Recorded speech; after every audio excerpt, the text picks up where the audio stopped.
The first thing Ethan Cole noticed in the courthouse wasn't the judge, or the lawyers, or even the cold marble floors that made every footstep sound like a gavel.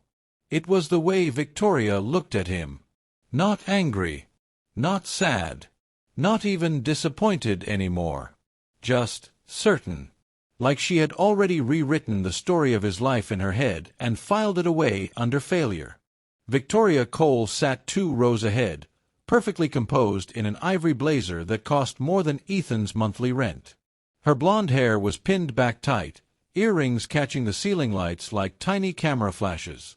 She didn't fidget. Didn't blink too much. She wore the confidence of someone who believed the world obeyed receipts, titles, deeds, balances, and the kind of wealth you could post online without explaining it. Beside her sat Marcus Hale. Marcus wasn't her lawyer. He wasn't family. He didn't belong there. But he was there anyway, legs spread like the courthouse was his boardroom, smiling like a man who'd already won the war and had only come to watch the surrender. When Ethan entered, Marcus leaned toward Victoria and whispered something. Victoria laughed softly, the kind of laugh that wasn't joy. It was dismissal. Ethan walked past them without changing pace. Dark suit, simple watch, no flashy tie. Nothing that screamed billionaire. Nothing that screamed anything. He took his seat behind his attorney, an older woman named Denise who looked like she'd seen every kind of divorce and had stopped being surprised years ago. "Remember," Denise murmured, "you don't need to react to provocation." Ethan nodded once. He wasn't here to react. He was here to finish something. The judge called the case. Papers shuffled. Voices became polite weapons. Victoria's attorney spoke first, standing with the smooth confidence of someone who'd already read the ending. "Your Honor," he said, "my client seeks an equitable division aligned with the marital lifestyle established throughout the marriage. Mrs. Cole has contributed significantly to the social and domestic framework that supported Mr. Cole's pursuits." Ethan almost smiled at that line. Supported his pursuits. Victoria used to call his work an obsession. Then, a hobby. Then, in the last year, a sickness. Now, in court, it was suddenly a pursuit, something she'd graciously endured, like a saint married to an inventor who never invented anything. The lawyer continued. The marital home on Waverly Street should remain with Mrs. Cole. She will also retain the vehicles, the art collection, the primary investment accounts, and the furniture. Victoria didn't look back once. Not at Ethan. Not at the judge. She stared forward like the courtroom was a stage and she'd practiced this scene in the mirror. The judge turned to Ethan's side. "Mr. Cole." Denise rose.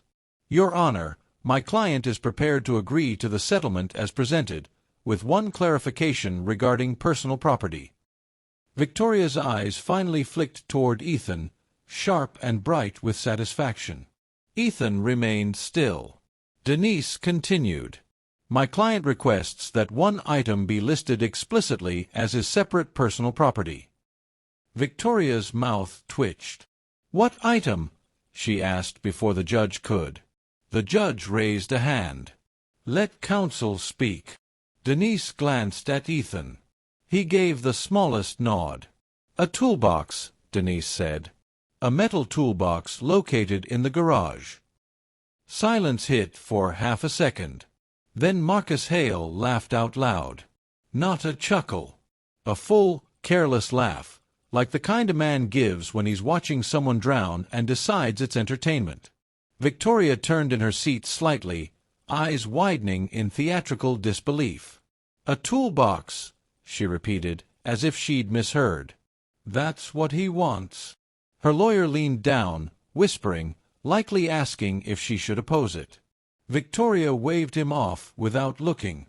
"He can have it. He can have 10 toolboxes. Please." Marcus leaned back, still smiling. "All those late nights in the garage," he muttered, loud enough for the row behind to hear. "Turns out it was just tools." A couple people laughed quietly. The kind of laugh that comes from discomfort and choosing the winning side. Ethan didn't flinch. He'd been underestimated before. It was the natural state of the world. People saw calm and assumed weak.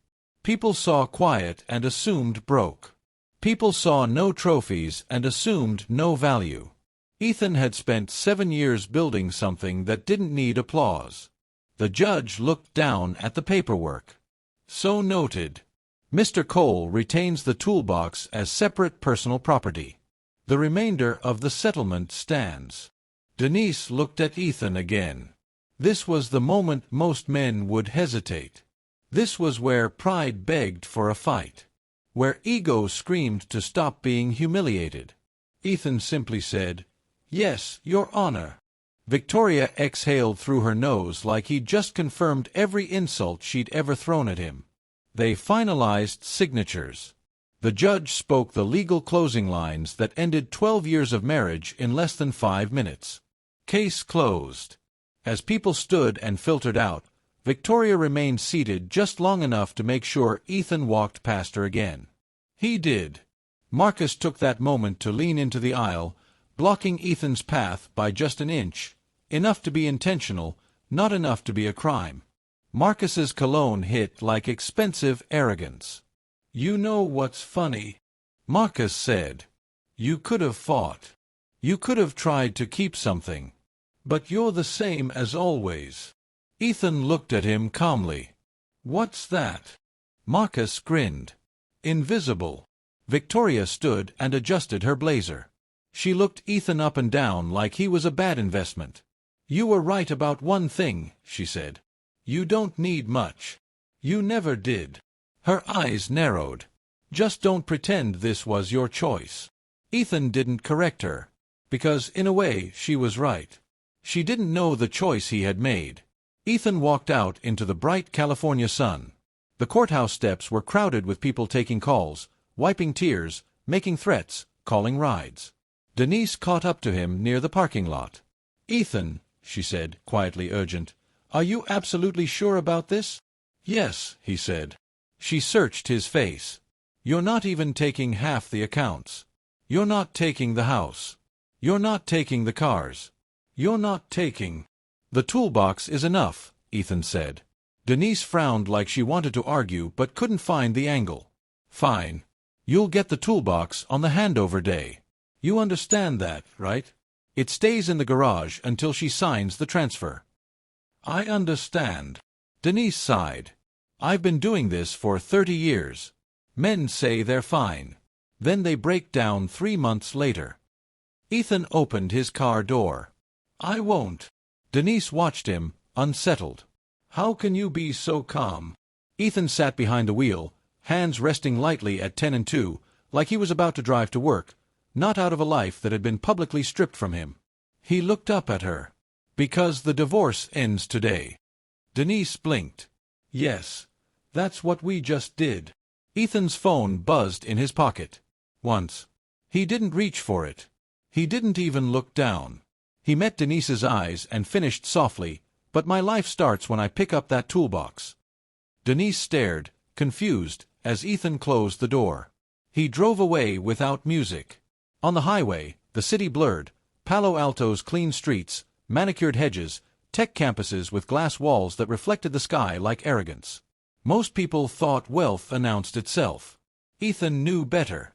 He exited onto a quieter road and pulled into a small rental house tucked behind trees, the kind of place that didn't impress anyone. The kind of place people assumed you lived in when you'd lost. Inside, the living room was almost empty. No art. No luxury furniture. Just a table, a laptop, and a locked metal case on the floor, smaller than a suitcase, heavier than it looked. Ethan knelt, entered a code, and opened the case. Inside were 2 things: a slim phone with a secure line, and a printed licensing contract, already signed by an institution whose name would make hedge funds sweat. Ethan finally pulled out his buzzing phone. A notification glowed on the screen. Royalty payment received, $3,200,000. Ethan stared at it for a long moment, not with surprise, but with confirmation. He'd predicted the exact timing down to the hour. He set the phone down and exhaled slowly. The mansion was gone. The cars were gone. The marriage was gone. But the one thing Victoria had laughed at, the one thing she'd left behind because it looked worthless, was still sitting in her garage. And inside it was the engine that would quietly reshape fortunes, destroy careers, and turn Ethan Cole into something Victoria never believed he could be. A billionaire. Ethan picked up the secure phone and dialed one number. It rang once. A deep voice answered calmly. "It's done." Ethan's eyes hardened, not with anger, but with certainty. "Yes," he said. "Now we move." The first public photo appeared 3 days after the divorce papers were finalized. Victoria stood on the balcony of the Waverly Street mansion, a glass of champagne raised toward the Palo Alto skyline. Marcus Hale stood behind her, one arm casually wrapped around her waist, the other holding his phone out at just the right angle. The caption read, "New chapter. New energy. No dead weight." Within minutes, the likes poured in. "Congratulations. Power couple. You deserve better." Ethan saw the photo that night, not because he searched for it, but because someone forwarded it to him with a short message. "Hope you're okay, man." Ethan closed the image without replying. He was sitting at the small dining table in his rental house, laptop open, 3 monitors connected by cables that snaked across the floor. The room was quiet except for the low hum of a cooling fan and the rhythmic tick of numbers updating in real time. Atlas was alive. Not metaphorically. Not theoretically. Alive. Data streamed across the screens. Market fluctuations, volatility bands, predictive probability curves adjusting themselves faster than any human mind could follow. Atlas wasn't reacting to markets. It was anticipating them, nudging capital before movements even appeared on public radar. And someone else was watching those same movements. Ethan leaned back slightly, eyes narrowing as he noticed a familiar pattern emerge in the data. A signature. Someone had rebuilt a fragment of his work. Badly. He pulled up another window and traced the behavior backward through weeks of market activity. The algorithmic fingerprint wasn't identical, no thief was ever that clean, but it was close enough to be unmistakable. The trades were coming from one source. Hale Systems. Marcus's company. Ethan didn't smile. He didn't react at all. He simply began documenting every derivative behavior, every overlap, every statistical impossibility that could only exist if someone had reverse-engineered his core logic. He saved everything. Time-stamped. Logged. Redundant. Outside that quiet room, Victoria and Marcus were busy rewriting history. They made sure Ethan's absence was visible. At charity dinners, Marcus would raise his glass and joke about outgrowing people who mistake thinking for doing. Victoria laughed loudest, always making sure someone was watching. At a private networking event, when someone asked what Ethan was doing now, Victoria tilted her head and said, "Honestly? I don't know. He always liked projects." Projects. The word spread like a verdict. Ethan Cole, the man who lost the mansion. The man who walked away with nothing. The man who wasted his potential in a garage. Marcus enjoyed it the most. At a tech mixer in San Jose, Marcus stood on a small stage, speaking about innovation and execution. Halfway through his talk, he grinned and said, "Ideas are cheap. What matters is turning them into something real." Someone shouted from the crowd, "Like your competitor who divorced into bankruptcy?" Laughter rippled. Marcus shrugged. Some people just aren't built for the real world. The clip went semi-viral in certain circles. Ethan watched it later that night, alone, expression unchanged. What Marcus didn't understand was that he was already standing inside Ethan's world. He just didn't know the walls were closing. 2 weeks later, Denise called. "I need you to confirm something," she said carefully. "Victoria's attorney wants to finalize the inventory transfer." "Go ahead. They're asking if you want to amend the property list.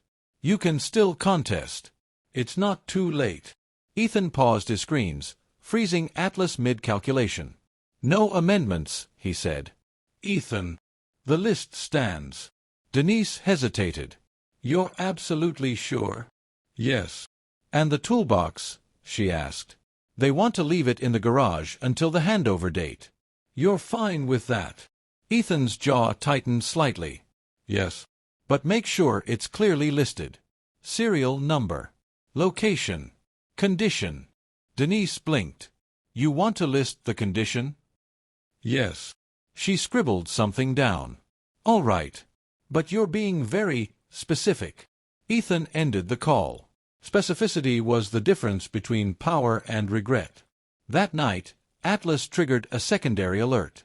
A foreign institutional client had just licensed a subset of the algorithm, legally, quietly, routing transactions through shell funds that masked the origin. The royalty cleared instantly. Another 7 figures.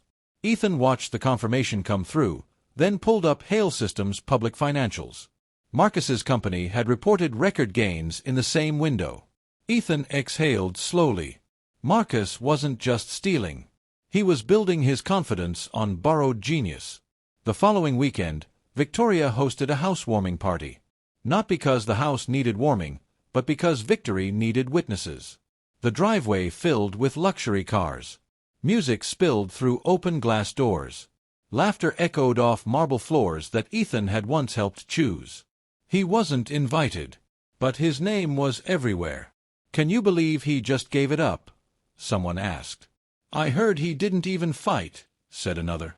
Marcus made sure to circulate, drink in hand, smiling like a man who believed karma wore his face. Inside the garage, behind a closed door, sat a rusted metal toolbox beneath a workbench. Victoria hadn't bothered to open it. Why would she? To her, value was loud, shiny, immediate. That same night, Ethan sat in his rental house and drafted one email. He didn't send it yet. He addressed it to Richard Halston. Subject line, Derivative exposure confirmed. He attached files. Dozens of them. Then he waited. 3 days later, his secure phone rang. Richard Halston never called without a reason. Ethan answered immediately. I see it, Richard said without greeting. His voice was calm, but tight. They didn't just touch it. They built on it. Yes. Sloppy, Richard continued. Arrogant. Yes. A pause. Do they know what they're sitting on? No. Another pause, longer this time. Good. Richard exhaled. You ready? Ethan looked at the frozen screens of Atlas, at the quiet room, at the life no one envied. Yes. Then we let them keep talking, Richard said. Publicly. Loudly. Make sure the record shows confidence. Ethan nodded, even though Richard couldn't see him. Marcus continued his victory lap. At a business lunch, he clinked glasses and said, You know what freedom feels like? Not carrying someone else's dead dreams. The room laughed. At a weekend brunch, Victoria added softly, I tried to believe in him. But belief doesn't pay property tax. More laughter. Ethan archived every clip, every quote, every timestamp. He wasn't offended. He was preparing. Because there was one thing Marcus and Victoria didn't understand. You don't humiliate a man who has nothing left to lose. And you never mock a man who is quietly holding proof. The handover date approached. The day Ethan would return to the mansion one last time. The day the toolbox would legally become his. Victoria planned to make it a performance. Marcus planned to make it a spectacle. Neither of them realized they were walking toward the moment where laughter turns into silence. And silence turns into collapse. The handover was scheduled for noon. Victoria insisted on it. Midday meant sunlight. Visibility. Witnesses. It meant the truth, her version of it, would unfold in full view, not hidden in shadows. She wanted Ethan to walk out of the mansion exactly the way she believed he was, small, defeated, and carrying scraps. Marcus agreed immediately. Let people see it, he'd said. Closure should be public. By 11:30, the Waverly Street driveway was already busy. 2 black luxury sedans idled near the gate. A moving truck sat parked just far enough away to look symbolic rather than necessary. Friends lingered on the lawn with coffee cups and sunglasses, pretending they were just stopping by, pretending they weren't there to watch the final scene. Victoria stood near the front steps, phone in hand, checking angles like a director before a shoot. Make sure you're filming, she said to a friend. Not obvious. Just natural. Marcus adjusted his blazer, smiling easily. "Relax," he said. "This is the victory lap." At exactly 12 o'clock, a gray sedan pulled up quietly at the curb. Ethan stepped out alone. No entourage. No lawyer. No drama. He wore a dark jacket and jeans, casual enough to look careless, neat enough to look intentional.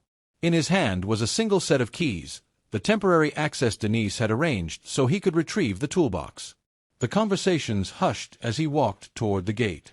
Victoria turned, eyes narrowing just slightly, the way they always did when Ethan refused to perform the way she expected. "Well," she said, voice bright, loud enough for everyone to hear. "You're on time. That's new." A few chuckles rippled through the group. Ethan stopped a few feet away. "I'm just here for the toolbox." Marcus stepped forward, blocking the path like before, but this time he made it obvious. "Of course you are," Marcus said. "Can't leave without your treasure." Someone laughed. Ethan looked at him calmly. "You should shut down hail systems." The words landed oddly, not loud, not dramatic. Almost conversational. Marcus blinked. "Excuse me." "You should shut it down," Ethan repeated. "Today." For half a second, there was silence. Then Marcus laughed harder than before. "You hear this?" he said, turning to the small crowd.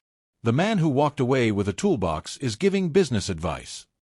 Victoria shook her head, amused. "Ethan, please. Don't embarrass yourself." Ethan didn't raise his voice. "I'm not." Marcus crossed his arms. "You don't even know what we do." "I do," Ethan said. "And you didn't build it." The laughter faded, not completely, but enough for unease to creep in. Marcus's smile tightened. "Careful. You're running a derivative of my work," Ethan continued. "A stripped-down version. You thought you'd hidden it under proprietary layers, but you didn't change the core behavior. The volatility smoothing gives it away." Marcus's eyes flickered, just once. Victoria noticed. "What is he talking about?" she asked sharply. Marcus waved her off. "Nothing. He's spiraling." Ethan reached into his jacket pocket and pulled out his phone. He didn't unlock it. "Didn't show anything yet." "You've had record gains for 3 quarters, Ethan said. "Congratulations. Unfortunately, those gains are built on something you don't own." Marcus took a step forward. "This is harassment." Ethan met his eyes. "This is a warning." The sound of another car approaching broke the tension. A black sedan, older, understated, expensive in a way that didn't try, rolled through the open gate and stopped behind Ethan's car. The driver stepped out first, scanning the area with practiced calm. Then the passenger door opened. Richard Halston emerged. No one laughed this time. Conversations died instantly. Phones lowered. Smiles vanished. Richard Halston wasn't just wealthy. He was institutional. A man whose name didn't trend because it didn't need to. The kind of man CEOs stood straighter around without knowing why. He walked past everyone without acknowledging them and stopped beside Ethan. Richard extended his hand. "Ethan." Ethan shook it. "Richard." Marcus's face drained of color. Victoria stared, confused. "Who is that?" Marcus didn't answer. Richard turned slowly, surveying the driveway like a courtroom. "Marcus Hale," he said calmly. "We've been meaning to meet." Marcus swallowed. This is a misunderstanding." Richard smiled thinly. "No. It's theft." He nodded once toward Ethan. "This man built the engine your company has been feeding on. You didn't license it. You didn't buy it. You didn't even fully understand it." Richard pulled a folder from the inside of his coat and handed it to Marcus. "Those are your exposure points," he said. "Every overlap. Every trade. Every signature your team failed to erase." Marcus flipped through the pages, hands shaking. Victoria stepped closer. "Marcus." Richard turned to her gently. "You must be Victoria. You took the house." She stiffened. "Yes." Richard nodded. "Smart choice. Unfortunately, you left the most valuable asset behind." He gestured toward the garage. "The Toolbox," he said. "Worth roughly $3.2 million on its first payout. More coming." Victoria's breath caught. "That's not possible." Ethan finally unlocked his phone and turned the screen toward her. The number glowed clearly. $3,200,000. Silence crushed the driveway. Richard continued. "And because Hale Systems used derivatives of Ethan's work without authorization, your partner's company will be facing immediate injunctions, asset freezes, and a public inquiry." Marcus's voice cracked. "You can't do this." Richard's eyes hardened. "It's already done." Phones buzzed around them. Alerts. Calls. Notifications. Someone whispered, "The stock's dropping." Another voice, "It's crashing." Marcus staggered back like he'd been hit. Victoria looked at Ethan, really looked at him for the first time in years. You let me take everything," she whispered. Ethan nodded. "You took what you understood." Richard placed a hand on Ethan's shoulder. "We should go. There's paperwork." Ethan turned toward the garage. The toolbox sat exactly where it always had, rusted, unimpressive, invisible. He lifted it easily. As he walked back toward his car, no one laughed. No one spoke. Victoria stood frozen on the steps of the mansion she had won, staring at the man she had misjudged, the man walking away with everything that mattered. Marcus collapsed onto the curb, phone pressed to his ear, begging someone, anyone, to stop what had already begun. Ethan placed the toolbox in his trunk and closed it gently. He looked back once. Not with anger. With finality. Because humiliation had ended. And consequences had arrived. The first thing Victoria Cole noticed when the cameras turned toward her wasn't the heat of the lights or the sudden silence of the room. It was how small the mansion suddenly felt. 4 years, Waverly Street had been proof. Proof that she had chosen right. Proof that she had married well once, then corrected her mistake. Proof that success had a look, and she was standing inside it. Now, the same walls felt hollow. The press conference was not her idea. It was the alternative. Marcus Hale's collapse had been immediate and merciless. Within 48 hours of the confrontation in the driveway, Hale Systems was frozen under emergency injunctions. Accounts locked. Trading halted. Partners distancing themselves with surgical speed. The market did what it always did when confidence evaporated. It punished without emotion. Marcus stopped returning calls after the third night. By the end of the week, his name was radioactive. Victoria learned the full extent of the damage from a lawyer who spoke too carefully, choosing words like exposure, liability, and derivative theft as if softer language could cushion reality. "It's not just his company," the lawyer said. "Anything connected to him is being reviewed." Victoria swallowed. "Including me?" The pause answered before the words did. "You're not accused," the lawyer continued, "but public association is complicated." Complicated meant dangerous. And Victoria understood danger. She had built her life around avoiding it, choosing stability, appearances, certainty. That was why Ethan's work had terrified her. It had no shape she could explain to friends. No symbol she could display. No immediate validation.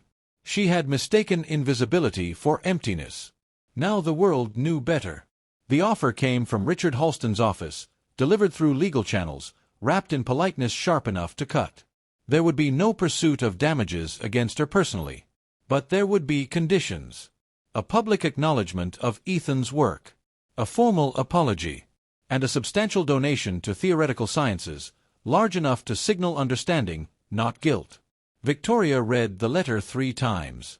At the bottom was a final line, handwritten. "This is the clean exit." She accepted. The press conference took place in a neutral venue, glass, steel, no warmth. Reporters packed the room, hungry for a narrative they could digest. Victoria stood alone at the podium. Marcus was not mentioned in the announcement. He no longer mattered. She adjusted the microphone, hands steady through discipline, not calm. "My name is Victoria Cole," she began. "And I'm here to correct a public misunderstanding." Cameras clicked. She spoke of arrogance without naming it. Of misunderstanding value. Of dismissing work she didn't understand because it didn't look like power. Then she said Ethan's name. The room leaned in. "Ethan Cole is the architect of a financial system whose impact I failed to recognize," she said. "I misjudged him. Publicly, personally, and profoundly." The apology was clean, controlled, real enough. She announced the donation, 8 figures, directed toward research, education, and mentorship in theoretical sciences.